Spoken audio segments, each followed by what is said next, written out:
Hakiki mümin hayatının hesabını, hatta ahirete ait hesapları burada tutar o hesaplar içinden.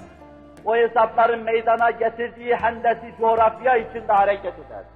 O ölçüye göre hareket eder, ta kaleye varabilsin, zirveye çıkabilsin, muvaffakiyet ufkuna ulaşabilsin. Yoksa başka türlü olamaz. Resul-i Ekrem sallallahu aleyhi ve sellemin bu mevzuda katlandığı şeyleri size mükerrer defa arz ettim. Taberani'de Ebu Hüreyre radıyallahu anh hazretleri bir durumunu ifade buyuruyorlar. Huzur-u Risalet Fenai'ye girdim. Aleyhissalatu vesselam namaz kılıyorlardı. Oturarak namaz kılıyorlardı. Halbuki Seyyidetine Hazreti Ayşe buyururlar ki, belki yarım saat ayakta durduğu namazlar olurdu. Bir saat ayakta durduğu namazlar olurdu.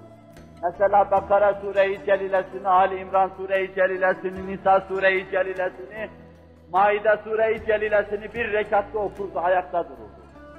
O kadar çok Kur'an okur, o kadar çok ayakta durur, ayakları şişmeden bu seyrinin ifadesiyle yatmaz.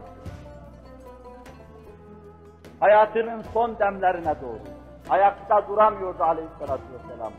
O kadar ayakta durmaya tahammül edemiyordu. Onun için bu uzun kıraatları oturarak okuyordu. Ama rükûa gitmeye yaklaşınca, yani birkaç sayfa kalınca kalkıyor, o kadarını ayakta okuyor, sonra rükûa gidiyordu, sonra secdeye gidiyordu.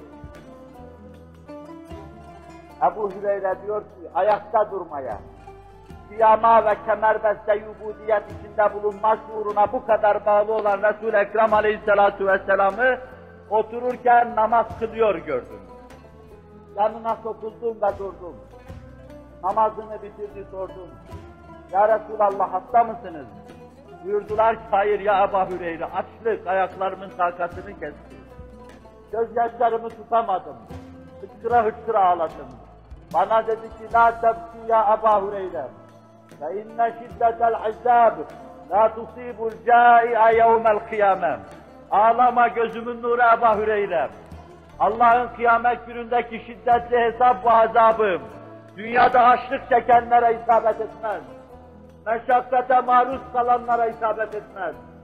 La ecma'u beyne emneyn ve la ecma'u beyne kavfeyn fesadakallah. Kutsi hadisinde Allah Celle Celaluhu iki emniyet ve huzuru birden vermem. İki endişe ve korkuyu da birden vermem. Sıkıntısını dünyada yaşayanlar ahiret sıkıntısını yaşadılar demektir. Dünyada ahireti hiç düşünmeden refah içinde kol gezenler, boy gezenler, onlar da bütün saadet ve huzuzatlarını, huzurlarını dünyada yaşadı, ahirete bir şey bırakmadılar. Ben iki emniyeti birden vermem, iki huzuru birden vermem, ama iki korkuyu da birden vermem. Milleti için, dini, diyaneti için, İslam için, burada bir kısım meselelere katlananlar, hesabın şiddetini burada yaşadılar demektir.